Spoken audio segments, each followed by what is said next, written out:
ਕਿ ਅਸੀਂ ਤਾਂ ਘਰ ਦੇ ਕੰਮਾਂ 'ਚ ਇੰਨੇ ਬਿਜ਼ੀ ਰਹਿੰਦੇ ਹਾਂ ਕਿ ਸਾਨੂੰ ਇੰਨਾ ਕੁਝ ਪਤਾ ਨਹੀਂ ਸੀ, ਪਰ ਲੋਕਡਾਊਨ ਨੇ ਸਾਨੂੰ ਦੱਸਿਆ ਕਿ ਕਿਸਾਨ ਬਹੁਤ ਜ਼ਰੂਰੀ ਹੈ, ਕਿਉਂਕਿ ਜਦੋਂ ਅਸੀਂ ਸਾਰੇ ਘਰਾਂ 'ਚ ਬੈਠੇ ਸੀ ਤਾਂ ਉਹ ਸਾਰੇ ਖੇਤਾਂ 'ਚ ਕੰਮ ਕਰ ਰਹੇ ਸੀ ਸਾਡੇ ਲਈ।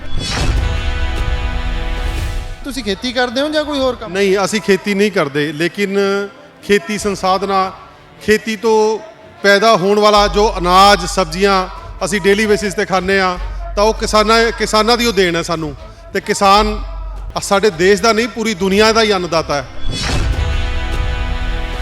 इस टाइम तो इत्थे सब देख के ही लग रहा है कि जो हो रहा है वो गलत हो रहा है, तो उसके खिलाफ आवाज़ उठानी बहुत ज़रूरी है, चाहे साडे कोल ज़मीन है, खेत है, नहीं है, बट असी सारे उन्हां दे नाल आ।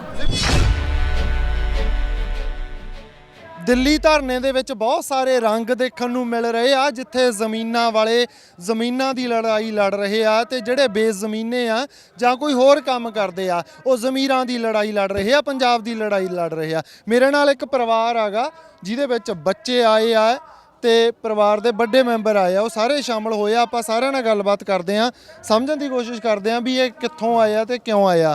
ਸਤਿ ਸ਼੍ਰੀ ਅਕਾਲ ਜੀ, ਕੀ ਨਾਮ ਹੈ ਜੀ ਤੁਹਾਡਾ? मेरा नाम जगजीत सिंह है जी, पटियाले तो असी पंजाब तो बिलोंग करते हैं। ਤੇ ਇੱਥੇ ਕਿਵੇਂ ਸ਼ਾਮਲ ਹੋਏ ਹੋ? ਅਸੀਂ ਕਿਸਾਨਾਂ ਦੇ ਸੰਘਰਸ਼ 'ਚ ਆਪਣਾ ਯੋਗਦਾਨ ਪਾਉਣ ਆਏ ਹਾਂ ਪਰਿਵਾਰ ਸਮੇਤ। ਪਰਿਵਾਰ 'ਚ ਕੌਣ ਆਇਆ ਤੁਸੀਂ ਦੱਸੋਗੇ? ਮੈਂ, ਮੇਰੇ ਭਾਈ ਸਾਹਿਬ, ਉਹਨਾਂ ਦੀ ਪਤਨੀ, ਮੇਰੀ ਸਿਸਟਰ, ਬੱਚੇ ਉਹਨਾਂ ਦੇ, ਮੇਰਾ ਬੇਟਾ, ਭਤੀਜਾ ਮੇਰੇ ਨਾਲ ਆਏ ਨੇ। ਤਾਂ ਮੈਂ ਹੁਣ ਇਹ ਪੁੱਛੂੰਗਾ ਵੀ ਤੁਹਾਡੇ ਕੋਲੇ ਕੀ ਜ਼ਮੀਨ ਹੈ, ਤੁਸੀਂ खेती ਕਰਦੇ ਹੋ ਜਾਂ ਕੋਈ ਹੋਰ ਕੰਮ? ਨਹੀਂ ਅਸੀਂ ਖੇਤੀ ਨਹੀਂ ਕਰਦੇ, ਲੇਕਿਨ ਖੇਤੀ ਸੰਸਾਧਨਾ ਖੇਤੀ ਤੋਂ ਪੈਦਾ ਹੋਣ ਵਾਲਾ ਜੋ ਅਨਾਜ ਸਬਜ਼ੀਆਂ ਅਸੀਂ ਡੇਲੀ ਬੇਸਿਸ ਤੇ ਖਾਂਦੇ ਆ ਤਾਂ ਉਹ ਕਿਸਾਨਾਂ ਦੀ ਦੇਣ ਹੈ ਸਾਨੂੰ, ਤੇ ਕਿਸਾਨ ਸਾਡੇ ਦੇਸ਼ ਦਾ ਨਹੀਂ ਪੂਰੀ ਦੁਨੀਆ ਦਾ ਹੀ ਅੰਨਦਾਤਾ ਹੈ, ਤੇ ਅਸੀਂ ਉਹਦੀ ਸਪੋਰਟ ਕਰਦੇ ਹਾਂ। ਹਾਂਜੀ, ਤੁਹਾਡਾ ਕੀ ਨਾਮ ਹੈ? भावनाप्रीत कौर। ਭਾਵਨਾਪ੍ਰੀਤ ਕੌਰ। ਤੇ ਇਹਨਾਂ ਨੇ ਗੱਲ ਕਰੀ ਆ ਸਬਜ਼ੀਆਂ ਦੀ, ਤੇ ਸਬਜ਼ੀਆਂ ਵਾਲੀ ਜਿਹੜੀ ਵੈਸੇ ਹਜੇ ਤੱਕ ਇੰਡੀਅਨ ਸੋਸਾਇਟੀ ਦੇ ਵਿੱਚ ਅਥਾਰਟੀ ਔਰਤਾਂ ਕੋਲੇ ਹੁੰਦੀ ਹੈ, ਮੈਂ ਤਾਂ ਹੀ ਨਾਲ ਦੀ ਨਾਲ ਤੁਹਾਡੇ ਕੋਲੇ ਆ ਗਿਆ। ਤੁਸੀਂ ਕੀ ਸੋਚਦੇ ਹੋ ਮੁੱਦੇ ਤੇ? ਵੈਸੇ ਤਾਂ ਇਹੀ ਸੋਚਦੇ ਹਾਂ ਕਿ ਅਸੀਂ ਤਾਂ ਘਰ ਦੇ ਕੰਮਾਂ 'ਚ ਇੰਨੇ ਬਿਜ਼ੀ ਰਹਿੰਦੇ ਹਾਂ ਕਿ ਸਾਨੂੰ ਇੰਨਾ ਕੁਝ ਪਤਾ ਨਹੀਂ ਸੀ, ਪਰ ਲੋਕਡਾਊਨ ਨੇ ਸਾਨੂੰ ਦੱਸਿਆ ਕਿ ਕਿਸਾਨ ਬਹੁਤ ਜ਼ਰੂਰੀ ਹੈ, ਕਿਉਂਕਿ ਜਦੋਂ ਅਸੀਂ ਸਾਰੇ ਘਰਾਂ 'ਚ ਬੈਠੇ ਸੀ ਤਾਂ ਉਹ ਸਾਰੇ ਖੇਤਾਂ 'ਚ ਕੰਮ ਕਰ ਰਹੇ ਸੀ ਸਾਡੇ ਲਈ, ਔਰ ਉਸ ਟਾਈਮ ਉਹਨਾਂ ਦੀ ਜੋ ਲੇਬਰ ਵੀ ਚਲੀ ਗਈ ਸੀ, ਬਟ ਉਹਨਾਂ ਦੇ ਬੱਚੇ ਉਹ ਸਾਰੇ ਮਿਲ ਕੇ ਸਾਡੇ ਲਈ ਅੰਨ ਉਗਾ ਰਹੇ ਸੀ। ਤੇ ਇਸ ਟਾਈਮ ਤਾਂ ਇੱਥੇ ਸਭ ਦੇਖ ਕੇ ਹੀ ਲੱਗ ਰਿਹਾ ਕਿ ਜੋ ਹੋ ਰਿਹਾ ਉਹ ਗਲਤ ਹੋ ਰਿਹਾ ਹੈ, ਤੇ ਉਸਦੇ ਖਿਲਾਫ ਆਵਾਜ਼ ਉਠਾਣੀ ਬਹੁਤ ਜ਼ਰੂਰੀ ਹੈ, ਚਾਹੇ ਸਾਡੇ ਕੋਲ ਜ਼ਮੀਨ ਹੈ, ਖੇਤ ਹੈ, ਨਹੀਂ ਹੈ, ਬਟ ਅਸੀਂ ਸਾਰੇ ਉਹਨਾਂ ਦੇ ਨਾਲ ਆ। ਤੁਸੀਂ ਬੱਚਿਆਂ ਨੂੰ ਵੀ ਨਾਲ ਲੈ ਕੇ ਆਏ ਹੋ, ਕੀ ਦੱਸਣਾ ਚਾਹੁੰਦੇ ਹੋ ਜਾਂ ਕੀ ਆਪਾਂ ਕਿਤੇ ਲੈ ਕੇ ਜਾਂਦੇ ਆ ਜੇ ਬੱਚਿਆਂ ਨੂੰ ਕੁਝ ਆਪਾਂ ਸਿਖਾਉਣ ਜਾਂ ਦਿਖਾਉਣ ਲਈ ਜਾਂਦੇ ਆ, ਕੀ ਤੁਸੀਂ ਮਤਲਬ ਬੱਚਿਆਂ ਨੂੰ ਇਹੋ ਜਿਹਾ ਇੱਥੇ ਦਿਖਾਉਣਾ ਚਾਹੁੰਦੇ? ਅਸੀਂ ਬੱਚਿਆਂ ਨੂੰ ਇਹ ਦਿਖਾਉਣਾ ਚਾਹੁੰਦੇ ਹਾਂ ਕਿ ਜੋ ਅੰਨਦਾਤਾ ਹੈ, ਜਿਹਦੇ ਕਰਕੇ ਅੱਜ ਅਸੀਂ ਜਿੰਦਾ ਹਾਂ, ਅਸੀਂ ਖਾ ਰਹੇ ਹਾਂ, ਕਿਉਂਕਿ ਕਮਾ ਕੇ ਵੀ ਅਗਰ ਸਾਨੂੰ ਅੰਨ ਮਿਲੇਗਾ ਹੀ ਨਹੀਂ ਤਾਂ ਅਸੀਂ ਖਾਵਾਂਗੇ ਕੀ।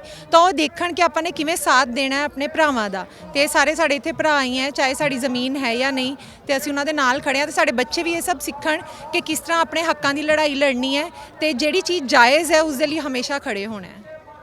ਕੀ ਲੱਗਦਾ ਤੁਹਾਨੂੰ ਜਿਹੜਾ ਰੁਖ ਹੈ ਇਸ ਸਮੇਂ ਸਰਕਾਰ ਦਾ, ਉਹਦੇ 'ਚ ਪਊਗਾ ਕੋਈ ਹੱਥ ਪੱਲੇ ਆਪਣੇ? ਦੇਖੋ, ਸਰਕਾਰ ਨੂੰ ਵੋਟ ਚਲਾਉਂਦੀ ਹੈ ਤੇ ਵੋਟ ਜਨਤਾ ਦੇ ਹੱਥ ਹੈ, ਤੇ ਆਉਣ ਵਾਲਾ ਸਮਾਂ ਹੀ ਤੈਅ ਕਰੇਗਾ ਰੂਪਰੇਖਾ ਜੋ ਦੇਸ਼ ਦਾ ਕਿਸਾਨ ਚਾਹੇਗਾ। ਮੈਨੂੰ ਲੱਗਦਾ ਕਿ ਉਹੀ ਹੋਏਗਾ, ਕਿਉਂਕਿ ਕਿਸਾਨ ਕਦੇ ਆਪਣੇ ਹੱਕ ਲਈ ਸੜਕਾਂ ਤੇ ਨਹੀਂ ਆਉਂਦੇ ਜਲਦੀ, ਪਰ ਇਸ ਵਾਰ ਲੱਗਦਾ ਹੈ ਕਿ ਉਹਨਾਂ ਦੀ ਲੜਾਈ ਆਰ ਜਾਂ ਪਾਰ ਦੀ ਹੈ। ਲੜਾਈ ਆਰ ਦੀ ਪਾਰ ਦੀ ਆ, ਇਹ ਬਾਈ ਜੀ ਕਹਿ ਰਹੇ ਆ। ਤੇ ਗੱਲ ਇਹ ਆ ਵੀ ਜਿਹੜੇ ਲੋਕ ਸਮਝਣਾ ਚਾਹੁੰਦੇ ਆ ਕਿ ਧਰਨੇ ਨੂੰ ਪਾਵਰ ਕਿੱਥੋਂ ਮਿਲਦੀ ਆ, ਊਰਜਾ ਕਿੱਥੋਂ ਲੈ ਰਿਹਾ, ਉਹ ਇਸੇ ਫੀਲ 'ਚੋਂ ਲੈ ਰਿਹਾ, ਇਸੇ ਗੱਲ 'ਚੋਂ ਲੈ ਰਿਹਾ ਕਿ ਧਰਨਾ ਇਹ ਲੜਾਈ ਇਹ ਸਭ ਦੀ ਆ, ਜਿਹੜਾ ਵੀ ਰੋਟੀ ਖਾਂਦਾ ਉਸ ਬੰਦੇ ਦੀ ਹੈ, ਇਕੱਲੇ ਕਿਸਾਨਾਂ ਦੀ ਨਹੀਂ ਹੈ। ਤੁਹਾਡਾ ਬਹੁਤ ਬਹੁਤ ਸ਼ੁਕਰੀਆ।